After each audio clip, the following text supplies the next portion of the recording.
The Hidden Power of Self-Trust, Finding Your Inner Compass. Hello everyone, this is Teru Nakashima, and welcome to today's exploration of one of life's most powerful forces, self-trust.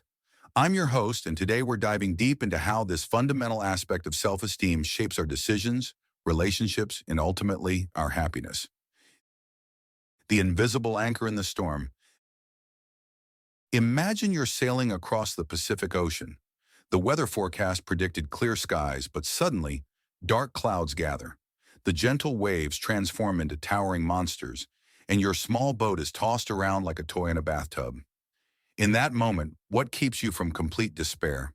It's not just your life vest or emergency beacon. It's your trust in your own abilities, your knowledge of navigation, and your belief that you can weather the storm. Self-trust is exactly like that invisible anchor. It's not something you can touch, but when it's strong, it keeps you steady even when everything around you seems to be falling apart. Take the story of Sarah, a marketing executive from Chicago. After dedicating 12 years to building her career at a prestigious firm, she was unexpectedly laid off during a company restructuring. The timing couldn't have been worse. She had just signed a mortgage for her first home and was supporting her elderly mother's medical expenses. I remember sitting in my car in the parking lot after clearing out my desk, Sarah recalls. I felt like I was free-falling without a parachute. But there was this small voice inside me saying, "You've overcome challenges before. You have skills. You will find a way." That voice, that self-trust speaking. When the lights go out, recognizing the loss of self-trust. Just as Dr. Nakashima mentioned, there are moments when our self-trust suddenly dims, like when we're exhausted after intense focus, when we interpret events too negatively, or when our emotions feel unmanageable. Think about how people react during power outages in New York City. When the lights first go out, there's often a moment of collective calm. People help each other, share flashlights, check on neighbors. But as hours stretch on, anxiety builds. Some people become irritable, suspicious, or even hostile. Our internal power outages work similarly. When our self-trust flickers out, even temporarily, our emotional landscape changes dramatically. Tasks that once seemed manageable now look impossible. People we normally trust suddenly seem to have hidden agendas. The future, which once held promise, now seems filled with potential disasters. Mike, a software developer from Boston, describes it this way. "It's like my internal operating system crashes. Suddenly, I can't access the part of me that knows how to solve problems. Instead, I'm running on this backup system that only knows how to panic or shut down." The American Success Paradox. Americans have a particularly interesting relationship with self-trust. On one hand, American culture celebrates self-reliance, individualism, and the pull yourself up by your bootstraps mentality. On the other hand, Americans face immense social pressure to achieve visible success, accumulate wealth, and project confidence at all times. This creates what I call the American Success Paradox, where people feel they must simultaneously trust themselves completely while also constantly comparing themselves to others and questioning if they're successful enough. Consider James, a talented architect from Austin. Despite designing award-winning buildings, he constantly doubted his abilities. "I'd be in meetings with clients, presenting designs I knew were innovative and solid, but inside I was waiting for someone to stand up and expose me as a fraud," he says. This phenomenon, known as imposter syndrome, affects up to 70% of Americans at some point in their lives. It's essentially a crisis of self-trust, where external validation can't fill the internal void of self-doubt. Self-trust as your internal GPS. I like to think of self-trust as your internal GPS system. When it's working properly, it helps you navigate life's complex terrain. It tells you when to turn, when to recalculate, and when you've arrived at your destination. But what happens when your GPS loses signal? You might feel lost, take wrong turns, or follow directions from others that lead you further from where you want to go. Tina, an elementary school teacher from Denver, spent years trying to please her parents by pursuing a career in law, despite her passion for education. "I was miserable in law school, but I didn't trust my own feelings," she explains. "I thought my parents knew better than I did about what would make me happy." It wasn't until Tina developed stronger self-trust that she could honor her own desires and switch paths.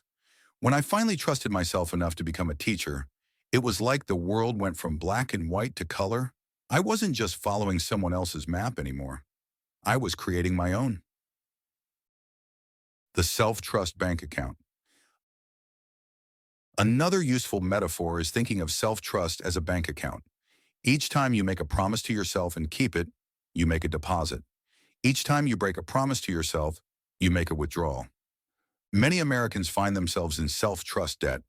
They've made so many withdrawals through self-criticism, abandoned goals, and ignored intuitions that their account is overdrawn. Take Ryan, a fitness instructor from Miami. He struggled with yo-yo dieting for years, starting new regimens with enthusiasm only to abandon them weeks later. Each failed diet wasn't just about the weight, he explains. It was another broken promise to myself, another reason not to believe in my own word. Ryan rebuilt his self-trust through tiny, consistent commitments. I started with promising myself I'd drink 1 glass of water each morning. That's it. When I kept that promise for 2 weeks straight, I added another small promise. Over time, those small deposits grew into a healthy self-trust balance. The echo chamber effect. When our self-trust is low, we become vulnerable to what I call the echo chamber effect. Just as social media algorithms surround us with opinions that match our existing beliefs, our minds create echo chambers that amplify our self-doubt. One negative thought, I'm not good enough, bounces around our mental space, creating louder and louder echoes until it drowns out more balanced perspectives. Jessica, a writer from Seattle, describes it vividly. When my self-trust is low, it's like I'm trapped in a hall of funhouse mirrors. Each reflection shows a more distorted version of reality than the last. A small criticism from my editor transforms into my writing is terrible, which quickly becomes I'm a failure at everything. Breaking out of this echo chamber requires conscious effort, opening windows to let in fresh perspectives, turning down the volume on self-criticism, and tuning into the frequency of self-compassion instead. Rebuilding trust after betrayal. Perhaps the most challenging aspect of self-trust is rebuilding it after we've betrayed ourselves in significant ways. Mark, a recovering alcoholic from Philadelphia, speaks to this journey. For 20 years, I broke promises to myself daily. Just one drink would become a 3-day bender. I'd swear never again, only to repeat the same pattern the following week. How do you start trusting yourself when you have that kind of track record? The answer lies in understanding that self-trust is not rebuilt through grand gestures, but through consistent, modest actions. For Mark, it began with daily check-ins with his sponsor and keeping simple promises, attending meetings, staying sober for just that day, and being honest about his struggles. Think of it like rebuilding a house that's been destroyed, Mark suggests. You don't start by trying to put the roof back on. You lay one brick at a time, beginning with the foundation. The gratitude practice, a self-trust accelerator. As Dr. Nakashima wisely points out, gratitude is a powerful force for rebuilding self-trust. When we practice gratitude, we shift our focus from what's missing to what's present, from what's wrong to what's right. This shift is particularly important in American culture, where there's often emphasis on constant improvement, achievement, and acquisition. The message, "you're not enough yet," permeates advertising, social media, and workplace dynamics. Gratitude directly counters this narrative. It says, what I have is enough. Who I am is enough. My life, as it stands right now, has value and meaning. Amanda, a single mother from Atlanta, created a simple ritual with her children. Every night at dinner, we each share 3 things we're grateful for. Some days, especially after a tough shift at the hospital, I struggle to find something. But the practice itself, the searching for good things, has changed how I see my life. This simple practice has helped Amanda maintain her self-trust through divorce, career changes, and health challenges. When I consistently acknowledge what's going right, I trust myself to handle what's going wrong. The self-trust spiral, up or down.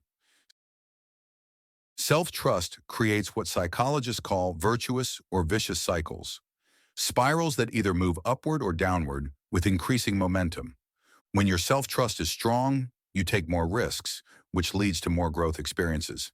These experiences, whether successes or educational failures, increase your competence and confidence, which further strengthens your self-trust. This is the upward spiral. Conversely, when self-trust is weak, you avoid challenges, which limits your growth. This reinforces the belief that you can't handle difficult situations, further weakening your self-trust. This is the downward spiral. David, a consultant from Washington, D.C., recognized this pattern in his professional life. I noticed that when I trusted myself, I spoke up more in meetings and volunteered for challenging projects. This led to more visibility and success, which made me trust myself even more. The key insight is that you can intentionally initiate an upward spiral through small acts of self-trust, even when you don't feel particularly confident. Conclusion: the lighthouse within. In closing, I want to offer one final metaphor. Your self-trust is like a lighthouse on the shore. It doesn't prevent storms from coming, and it doesn't make the journey easier. What it does is provide a consistent, reliable point of reference that helps you navigate safely through whatever conditions you encounter. Sometimes the light dims, sometimes fog obscures it temporarily, but with proper maintenance and care, it remains steadfast, a beacon guiding you home to yourself. As you go forward from this conversation, remember that building self-trust isn't about never falling. It's about trusting that you'll know how to rise again when you do. It's not about having all the answers. It's about trusting your ability to find them when needed. And it's not about being perfect. It's about being perfectly imperfect, yet worthy of your own trust nonetheless. Thank you for joining me on this exploration of self-trust. Until next time, may your inner lighthouse shine brightly, guiding you safely through both calm seas and stormy waters. Teru Nakashima.